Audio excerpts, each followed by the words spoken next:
Julgados e comentados. A jurisprudência sob a ótica do Ministério Público. Uma produção Ministério Público do Paraná.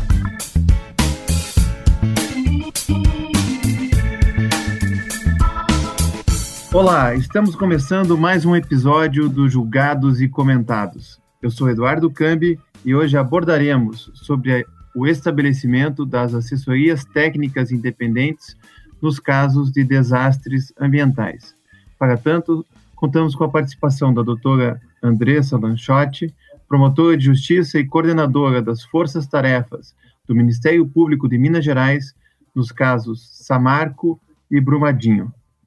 Lembramos que esse episódio foi gravado à distância em respeito às medidas de distanciamento social devido à pandemia da Covid-19.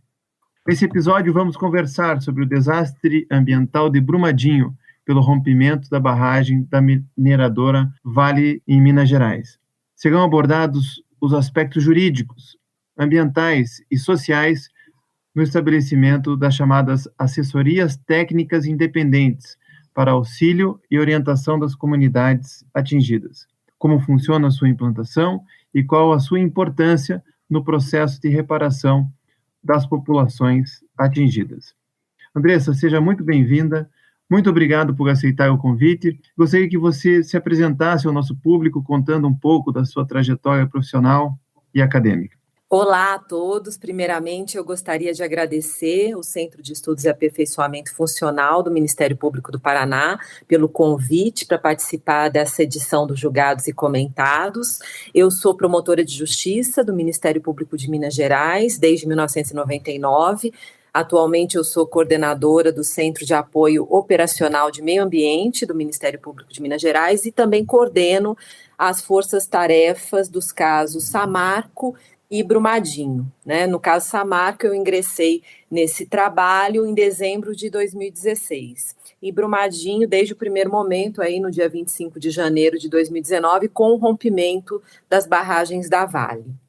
Andressa, vamos começar explicando em linhas gerais o caso do desastre ambiental de Brumadinho e a complexidade de apuração dos fatos e da produção das provas. No dia 25 de janeiro de 2019, se rompeu, primeiramente, a barragem 1 da mina Córrego do Feijão, e ela também causou o rompimento das barragens B4 e B4A, despejando cerca de 11 milhões de metros cúbicos de rejeito e outras substâncias contaminantes do complexo minerário na bacia do rio Paraopeba, primeiro no córrego Ferro-Carvão e depois atingindo o rio Paraopeba, impactando de maneira bastante importante cerca de 200 quilômetros aí da bacia do rio Paraopeba, atingindo 29 municípios, né, direta e indiretamente. Então, isso trouxe uma magnitude de danos socioeconômicos e danos socioambientais, o que levou a uma atuação imediata das instituições de justiça e, no caso, do Ministério Público de Minas Gerais, desde o primeiro momento. Então, o Ministério Público de Minas Gerais ingressou com uma tutela cautelar em caráter antecedente no dia 25 de janeiro mesmo, conseguindo bloqueio de 5 bilhões de reais para reparação emergencial socioambiental. No dia seguinte, ingressou com uma outra tutela cautelar, postulando bloqueio de 5 bilhões para reparação emergencial aos atingidos.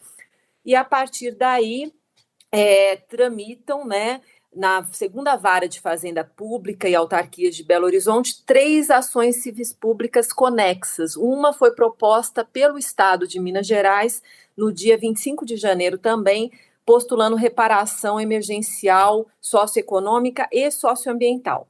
Posteriormente, a Defensoria Pública de Minas Gerais assumiu o polo ativo. Então, as 3 instituições de justiça, Estado de Minas Gerais, representado pela Advocacia Geral do Estado, Ministério Público de Minas Gerais e Defensoria Pública de Minas Gerais, atuam como autores nessas ações civis públicas em face da mineradora Vale. E o juiz, ele soube conduzir, né, desde o primeiro momento, muito bem esse processo estrutural, realizando audiências de conciliação periódicas, inicialmente semanalmente, depois quinzenalmente, e até hoje nós realizamos audiências judiciais mensais, nas quais podemos aí discutir e resolver a maior parte dos problemas mais urgentes que são apresentados ao juízo.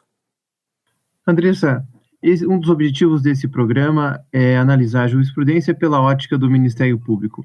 E você trouxe um caso, escolheu uma decisão do Tribunal de Justiça de Minas Gerais que versa sobre as assessorias técnicas independentes. Então, eu gostaria que você dissesse por que você escolheu esse julgado e qual é a sua importância para o Ministério Público. Esse julgado, ele foi prolatado no dia 1º de junho de 2020 pelo desembargador Leite Praça, do Tribunal de Justiça de Minas Gerais. Eu escolhi porque eu acho que ele elucida de uma maneira muito clara e completa o papel das assessorias técnicas e também dos assistentes técnicos nas demandas processuais complexas. Então, eu acho importante contextualizar a decisão, né? Logo no dia 20 de fevereiro, menos de um mês após o desastre de Brumadinho, nós conseguimos um acordo em audiência, pelo qual a Vale se comprometeu a custear assessorias técnicas aos atingidos. Né, e nessa decisão foram colocados aí algumas balizas para essa contratação, para que ela fosse de maneira independente e que realmente assessorasse os atingidos, né, no seu direito à informação e também no seu direito à participação informada nos processos de tomada de decisão referentes às reparações. Então, essa decisão ela foi posteriormente agravada pela Vale, que trouxe alguns pontos que foram todos rechaçados pelo desembargador na decisão. Então, essa decisão é bastante importante porque ela clarifica não apenas para esse caso, mas também para outros casos, né, nos quais é necessária a participação de assessorias técnicas independentes, qual é o papel dessas entidades. Andressa, acho que é importante a gente explicar o que é um litígio estrutural, ainda que rapidamente. É um litígio irradiado, porque nesse caso me parece que vários grupos e pessoas foram atingidas de formas diferentes, e daí explicar também para o nosso ouvinte o que são essas assessorias técnicas independentes e como ela é importante em casos envolvendo grandes desastres, em casos complexos, como é o de Brumadinho. O desastre de Brumadinho, ele trouxe danos altamente complexos, né? E não é possível resolvê-los com uma simples decisão judicial.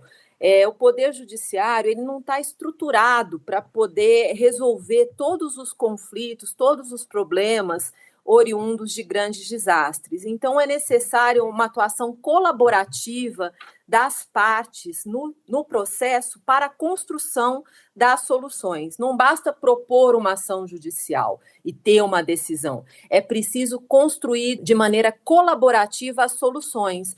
E isso tem sido feito nesse processo. As assessorias técnicas independentes, elas são entidades que prestam apoio aos atingidos, né? Há uma multiplicidade de atingidos nos grandes desastres. No caso de Brumadinho, isso não foi diferente. Foram atingidas comunidades quilombolas, foram atingidas comunidades indígenas, foram atingidas comunidades de alta vulnerabilidade social e que muitas vezes não têm como participar de maneira informada do processo sem o apoio dessas entidades denominadas assessorias técnicas independentes. Então, o Ministério Público de Minas Gerais, ele liderou esse processo de escolha e contratação das assessorias técnicas independentes, juntamente com a Defensoria Pública do Estado de Minas Gerais, e todo esse trabalho é custeado pela Vale, mas a Vale apenas faz o pagamento dos serviços, ela não tem qualquer ingerência na atividade das assessorias técnicas. Então, houve escolhas democráticas nas comunidades atingidas. A bacia do Rio Paraopeba ela foi dividida em 5 regiões e 3 assessorias técnicas foram escolhidas pelos atingidos para prestar serviços a eles nestas regiões. Na decisão judicial que eu escolhi para debater hoje, a Vale ela se insurgiu, né, contra o papel das assessorias técnicas, causando uma certa confusão entre a atividade desempenhada pelas assessorias técnicas e pelo Comitê de Apoio ao Juízo, que é o chamado Comitê da UFMG, né? O juízo ele instituiu um comitê de auxílio técnico ao juízo para funcionar como perito judicial, um comitê multidisciplinar composto por vários técnicos que criou chamadas para diferentes aspectos dos danos ambientais e dos danos socioeconômicos. Essas chamadas estão em execução, são perícias, né, relativas a danos socioeconômicos, a danos à flora, à ictiofauna, né, entre vários outros danos ocasionados pelo desastre. Então, a Vale, ela, no seu agravo, ela sustentou que as assessorias técnicas deveriam apenas atuar em campos não abrangidos pelo Comitê de Assessoramento ao Juízo, o que é equivocado, né? Porque, na verdade, as assessorias técnicas elas têm um outro foco. Elas devem verificar as peculiaridades e as necessidades das comunidades atingidas para facilitar esse processo de informação, de entendimento da reparação e também para facilitar a participação dessas comunidades atingidas nas tomadas de decisões dos processos. Então, isso foi clarificado pela decisão judicial, que não acolheu o pleito da Vale.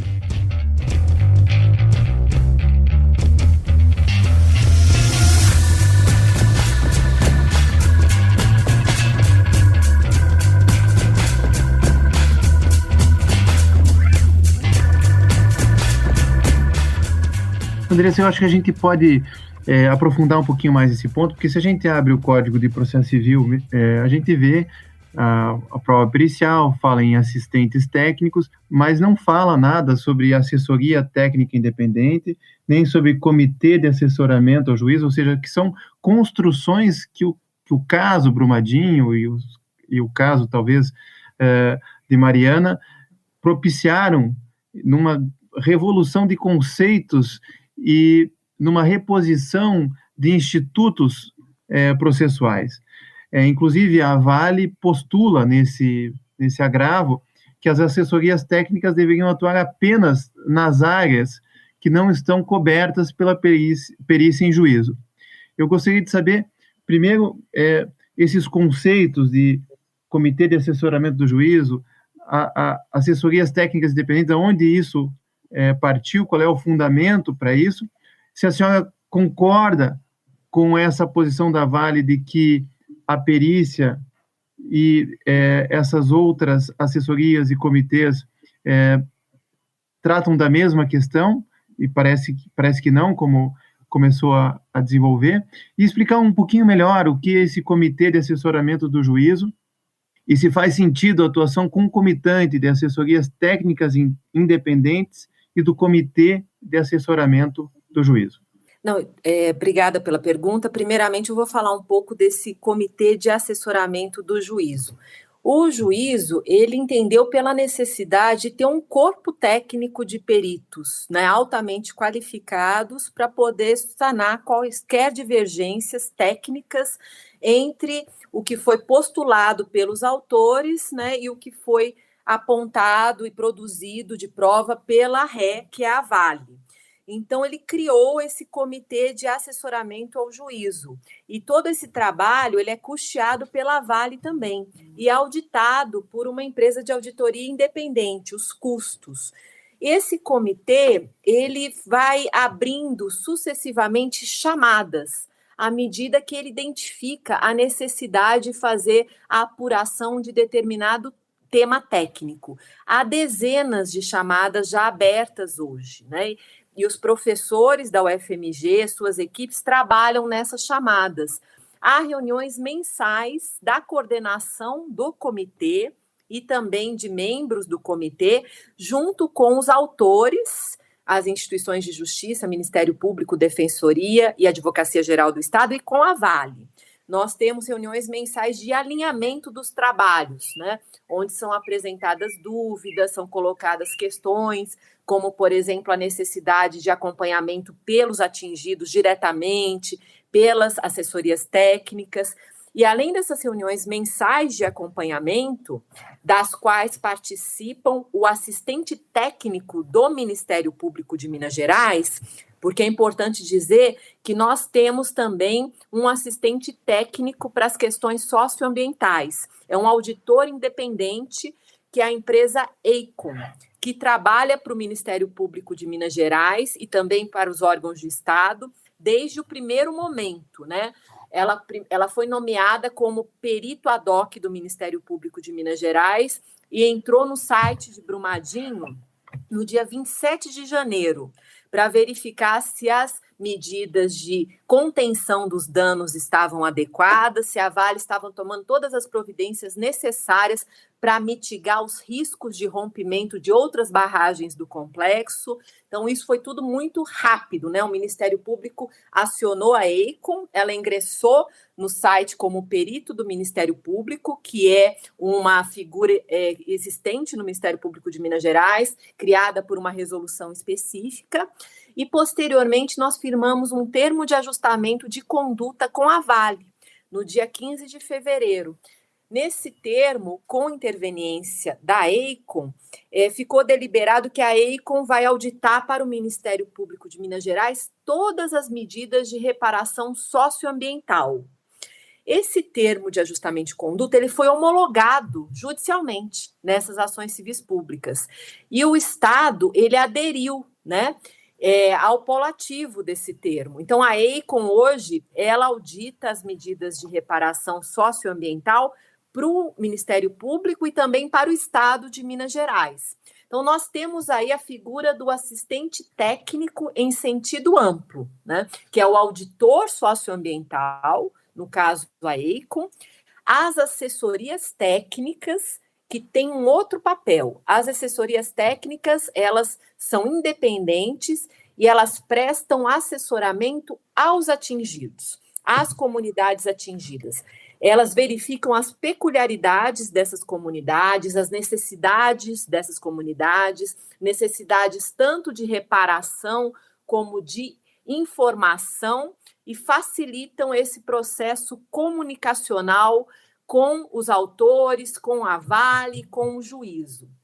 Essa figura das assessorias técnicas, nós trabalhamos com ela, pelo menos eu, pela primeira vez, no caso do rompimento da barragem de Fundão, da mineradora Samarco, ocorrido em 5 de novembro de 2015. Então, esse papel das assessorias técnicas, ele foi previsto no acordo que foi feito, o TAC Governança, né, que foi firmado em junho de 2018, no âmbito das ações que tramitam na 12ª Vara Federal de Belo Horizonte, referentes ao caso Samarco. Elas foram homologadas judicialmente e algumas assessorias técnicas já estão em campo. Mas, infelizmente, no caso Samarco, essa questão não avançou tão bem como em Brumadinho. Nem toda a bacia conta com as assessorias técnicas para os atingidos. É um ponto que nós estamos discutindo ainda em juízo, para poder garantir essa assistência aos atingidos de maneira integral.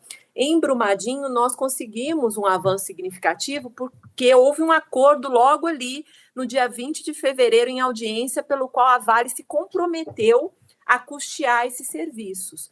Posteriormente, ela agravou, né, que é o objeto da decisão que nós discutimos hoje, em relação à forma de prestação dos serviços, aos valores, né, ao tempo de duração dos serviços, das assessorias técnicas, mas todos os pleitos da Vale foram rechaçados pela decisão do desembargador Leite Praça.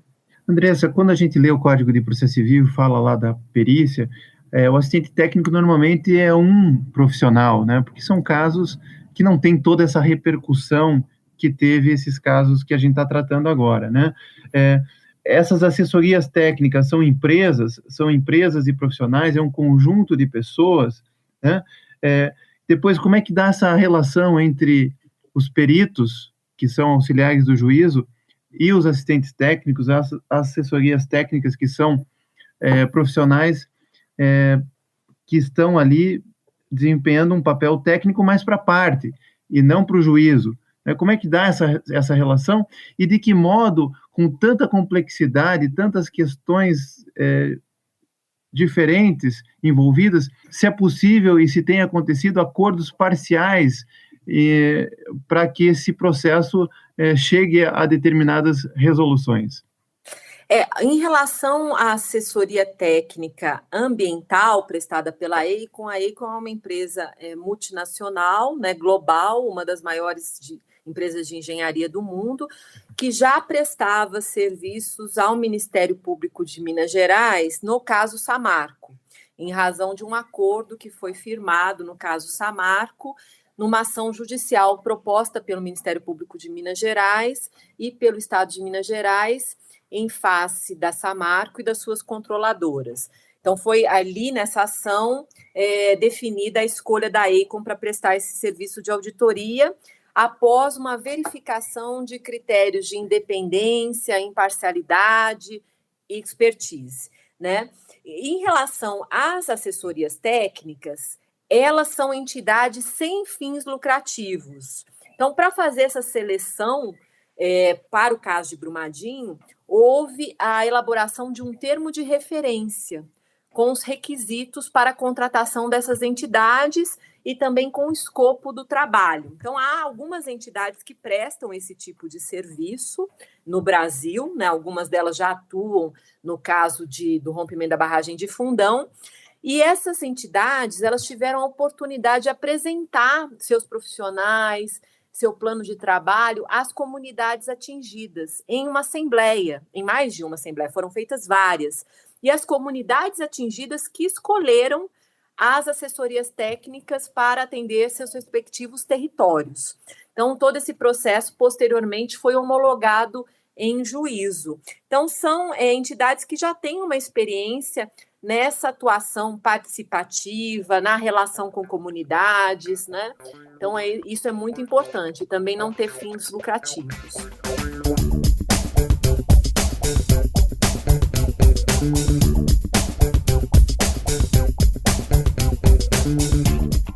Andressa, é importante esclarecer essa relação entre as assessorias técnicas independentes e essas auditorias. Essa assessoria técnica independente auxilia na produção da prova, ou ela é uma entidade, uma instituição que, produzida a prova, vai verificar se ela está correta ou está incorreta? Porque aqui na decisão do desembargador, ele diz lá sobre uma possível usurpação de competência. Ele diz lá, abro aspas, verifica-se ainda que no plano de trabalho relacionado ao monitoramento de aspectos ambientais tem como fundamento a análise dos relatórios e dados efetuados pelos órgãos ambientais e de pesquisa, bem como aqueles produzidos pela empresa agravante e auditados pela Auditoria Técnica Independente, Aecon, não havendo, pois, qualquer usurpação de competência. Então, essa interação entre as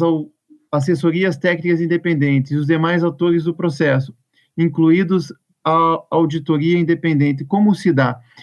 Há quem produza a prova e há quem valide a produção dessa prova? Exatamente, os escopos são diferentes. O foco das assessorias técnicas não é a produção de provas técnicas, mas a interpretação das provas técnicas produzidas pela Vale. A própria Vale, ela produz estudos, relatórios, né, de acompanhamento das medidas de reparação. Essas provas técnicas produzidas pela Vale, elas são auditadas pela Aecon, que é a auditora do Ministério Público e do Estado de Minas Gerais. E o Comitê de Assessoramento Técnico da UFMG, ele também produz provas técnicas, né, com base nas chamadas e essas provas, elas têm, sobretudo, o objetivo de dirimir, né, eventuais divergências entre as partes do processo. A UFMG tem um papel de perito judicial. Então, o foco das assessorias não é a produção da prova, mas ela pode sim produzir, eventualmente, alguma prova necessária para atender às peculiaridades das comunidades atingidas que ela assiste.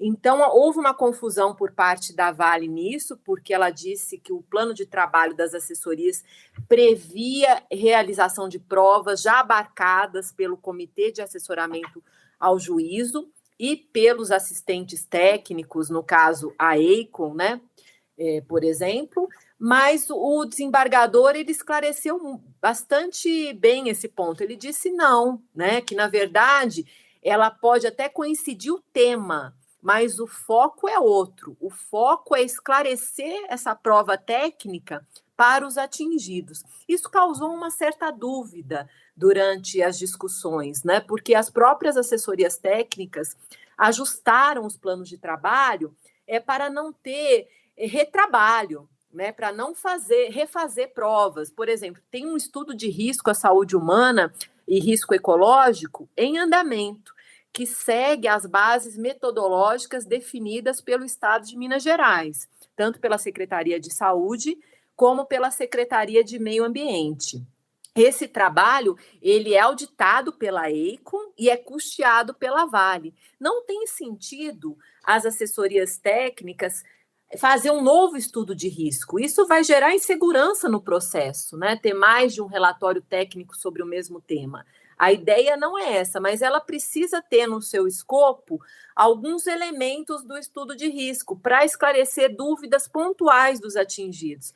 Por exemplo, uma coleta de material que não teve a extensão necessária, é solicitada uma contraprova específica de dano, né, aos recursos hídricos. Isso pode ser feito pontualmente pela assessoria técnica, mas não é o foco produção de prova técnica. Sim, a explicação dessa prova técnica aos atingidos e também fazer essa interlocução dos atingidos com a auditora e com o Comitê de Assessoramento ao Juízo. Os atingidos vão levar suas preocupações, suas dúvidas, né, suas inseguranças para as assessorias técnicas. E as assessorias técnicas vão levar isso ao juízo, as partes do processo, para dirimir de maneira mais efetiva essas dúvidas.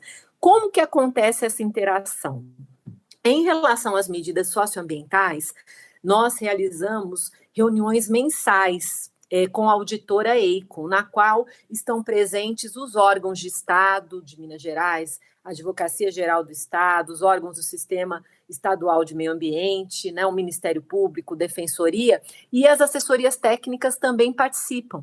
São reuniões bastante longas, de 6, 7 horas, né? Nós estamos fazendo aí reuniões de dia inteiro para discutir os diferentes pontos do processo de reparação, os pontos técnicos, né? E nós também, além dessas reuniões mensais conduzidas pela auditora independente, como eu já mencionei, nós temos reuniões mensais conduzidas pelo Comitê de Assessoramento Técnico, nas quais participam também a EICOM, as assessorias técnicas e os autores do processo e a empresa Vale. Então, dessa forma, a gente consegue aí delimitar o papel de cada entidade no processo estrutural. Então, vamos, assim, ver se nós entendemos. Nós temos a EICOM, que é uma assessoria técnica independente do Ministério Público, e temos também outras assessorias técnicas independentes aos atingidos. E essas assessorias se encontram nessa reunião, e nessa reunião se pactuam, então, cláusulas, acordos parciais. Como é que se dá essa interação entre a assessoria técnica independente do Ministério Público, dos demais atingidos, e essa relação com os demais, as demais partes do conflito? Esses acordos parciais, eles são negociados em outros foros. Muitas vezes as questões são trazidas, os problemas são levados pelas partes à audiência, e depois há rodadas de negociações extrajudiciais. Eu vou trazer um exemplo para tentar deixar mais claro como acontece esse processo de negociação. O rompimento das barragens, ele causou um dano muito importante ao sistema de abastecimento hídrico da região metropolitana de Belo Horizonte. Impactou toda uma bacia hidrográfica. A região metropolitana de Belo Horizonte é servida por 2 sistemas de abastecimento hídrico, cada um responsável por cerca de 50% do abastecimento. Com o rompimento, imediatamente suspendeu um dos sistemas, o sistema Paraopeba, sobrecarregando o sistema Rio das Velhas. Então, havia um risco bastante importante de desabastecimento em 2019, né? Então, foi pactuado um termo de ajustamento de conduta que nós chamamos de TAC-Água, pelo qual a Vale se comprometeu a construir uma nova captação de água na bacia do Rio Paraopeba, a montante acima do ponto de rompimento das barragens, então não impactada aí pelos rejeitos, né? E isso foi feito, essa negociação foi feita toda fora processo. O problema foi levado ao juízo, o juiz acompanhava nas reuniões de conciliação, mas nós fizemos reuniões extrajudiciais com a Vale, com o Estado de Minas Gerais, com a Copasa, que é a concessionária dos serviços de água e esgoto, que atende a região metropolitana, com a EICOM, que é auditora, e a EICOM figurou como auditora nesse acordo também, né? Então, hoje ela audita esse escopo de abastecimento hídrico. Depois desse TAC, nós fizemos aditivos, foi necessário construir uma linha de transmissão para atender essa adutora, então nós fizemos um aditivo para incluir a CEMIG, que é a concessionária de energia elétrica. Posteriormente, nós fizemos um terceiro aditivo, porque nós vimos aí a necessidade de garantir a segurança hídrica para clientes essenciais, como universidades, presídios, hospitais. Então, também extrajudicialmente, nós fizemos uma negociação e a Vale se comprometeu a perfurar 50 poços profundos no vetor norte de Belo Horizonte, para atender esses clientes essenciais, e esses TACs foram levados à homologação em juízo. Eu vou trazer, nós fizemos vários TACs com a Vale, mais de 20 acordos foram firmados desde o rompimento até hoje, né? Acordos extremamente complexos, com negociações que duraram aí vários dias, várias rodadas de negociação. Mas um outro que eu queria trazer é o TAC monitoramento da qualidade da água e sedimentos. A Vale, com o rompimento, ela iniciou ali um amplo monitoramento da bacia do Rio Paraopeba. Então, ela criou uma rede de monitoramento de água e sedimentos, fazendo, inclusive, monitoramento de água subterrânea, que não era feito pelo IGAM, o Instituto Mineiro de Gestão das Águas, integrante do Sistema Estadual de Meio Ambiente. Então, nós vimos a necessidade de estruturar o IGAM para receber esses dados e essa rede de monitoramento. Nós fizemos uma ampla negociação com a Vale e firmamos aí, em novembro, o TAC de monitoramento da qualidade da água e sedimentos, no qual a Vale se compromete a custear durante um período de 10 anos esse monitoramento e também estruturar o IGAM tanto materialmente como em recursos humanos para poder receber um monitoramento da Vale. Está em andamento esse acordo, né? Está sendo implementadas as obrigações dele. E a EICOM audita esse tema também, ela é interveniente nesse acordo que foi homologado judicialmente posteriormente. Então, nessas reuniões mensais que eu citei, nós apresentamos e discutimos todos esses temas que foram, como eu posso dizer, sanados ao longo do processo, né? Temas que foram aí resolvidos. Então, nós fazemos um acompanhamento periódico desses temas.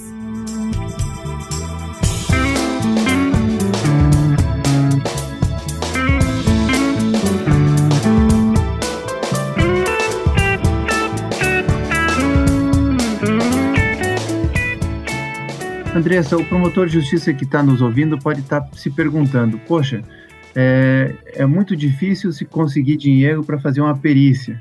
Eventualmente se consegue lá uma inversão do ônus da prova, no caso ambiental. Aqui nós temos perito, nós temos assistentes técnicos, a gente tem assessoria técnica independente, nós temos comitê de assessoramento do juízo. É um monte de gente envolvida, técnicos que normalmente são de diversas áreas e caros. Como é que esse problema foi resolvido nesse processo de Brumadinho?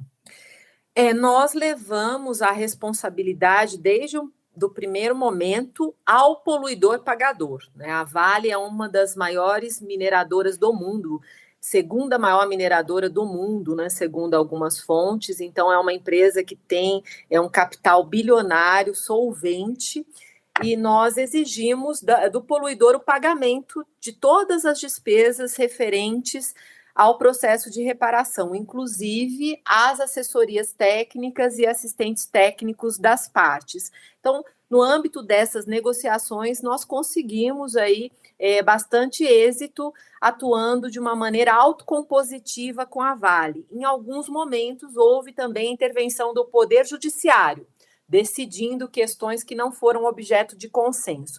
Inclusive, já há uma sentença condenatória, né, de mérito nessas ações civis públicas.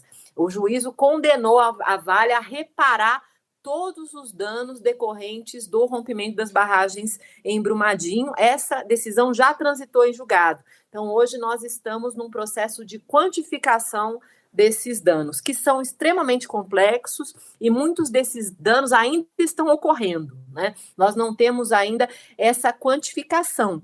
É necessário, sobretudo, a finalização do estudo de risco à saúde humana e risco ecológico. É possível que existam danos desconhecidos, né, à saúde, aos ecossistemas. Então, esse processo de reparação é um processo extremamente longo. Nós estimamos aí em mais de 10 anos essa reparação completa da bacia.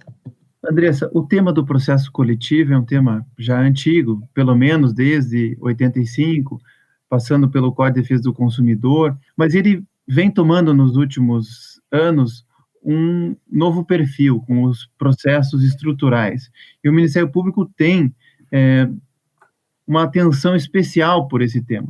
Então, para nós concluirmos a nossa conversa, quais são as principais lições, principalmente vindas de você, que é uma processualista, que um caso complexo como esse de Brumadinho traz para o tema dos processos estruturais e para a atuação do Ministério Público?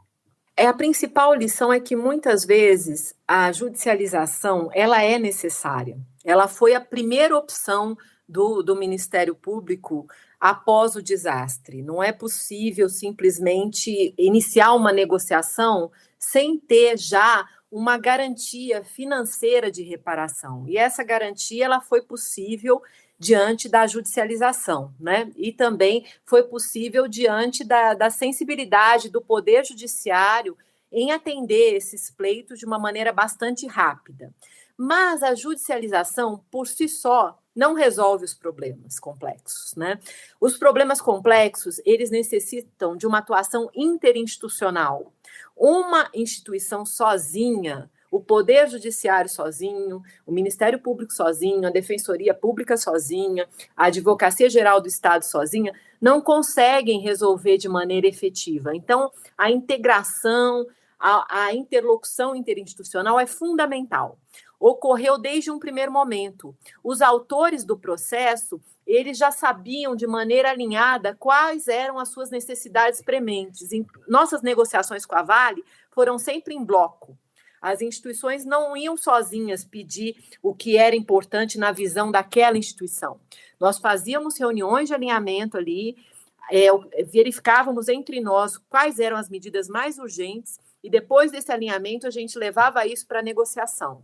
Primeiro em juízo, nas audiências de conciliação, e como são negociações extremamente complexas, nós vimos a necessidade de estender essas discussões extrajudicialmente. Então, esses temas técnicos, eles são discutidos com mais tempo fora do processo, e levamos ao processo as soluções, né?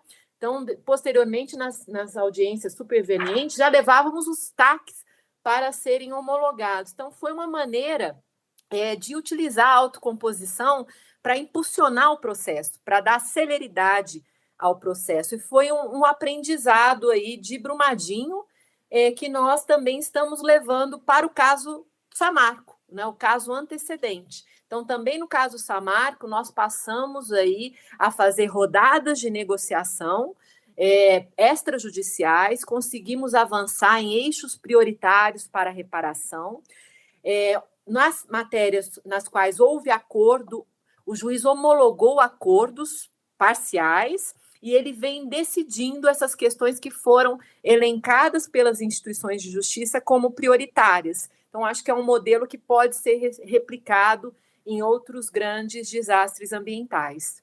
Andressa, essa tua resposta me leva a uma outra questão. Você falou em autocomposição, falou em negociação, falou em atuação em rede. Você vê esses temas como temas chaves para uma ressignificação do trabalho do Ministério Público, por exemplo, na judicialização, ou para evitar a judicialização de políticas públicas e para a promoção dos direitos fundamentais sociais? Com certeza. Assim, o meu exemplo é focado no meio ambiente, que é a minha área de atuação, mas eu vejo essa possibilidade, estou presenciando isso em outras áreas. A exemplo do combate à pandemia do coronavírus na área de saúde. Então, a mesma forma de atuação com força-tarefa, atuação em rede, ela foi desenvolvida pelo Ministério Público de Minas Gerais para as políticas públicas de saúde e conseguimos avançar muito no combate à pandemia em Minas Gerais. Também na educação, né, eu acho que é uma área que há necessidade de uma interação entre diversos atores para ter uma atuação mais efetiva, de universalização da educação. Então, acho que, no geral, para a defesa dos direitos fundamentais, a atuação em rede, a autocomposição são caminhos muito mais efetivos que a mera judicialização. Até porque há uma interseccionalidade, né, entre os direitos, né, a saúde, o meio ambiente, a questão da renda, da economia, ou seja, é necessário que vários profissionais atuem juntos para que os resultados sejam mais satisfatórios. Com certeza, no caso Brumadinho, no caso Samarco, a nossa força-tarefa, ela é multidisciplinar, né? Nós temos aí a atuação da área de saúde, que acompanha estudos de risco, da área de educação, infância e juventude, muitas famílias aí ficaram órfãs, né? Então, a infância e juventude tem um papel importante nesse acompanhamento, meio ambiente, direitos humanos, mobilização social. Então, é muito importante a atuação integrada dentro e fora do Ministério Público.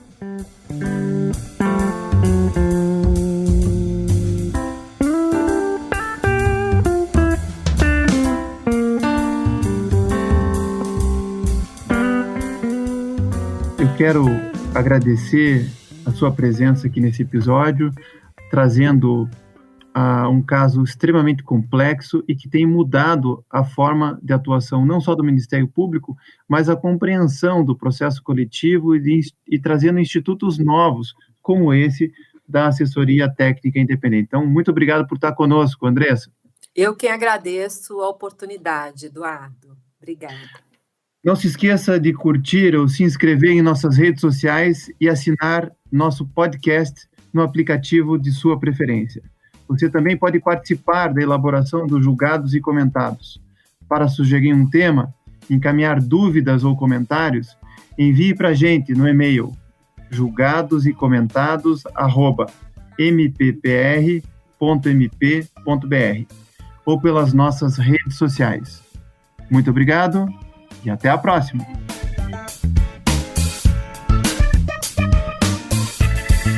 Uma produção Ministério Público do Paraná.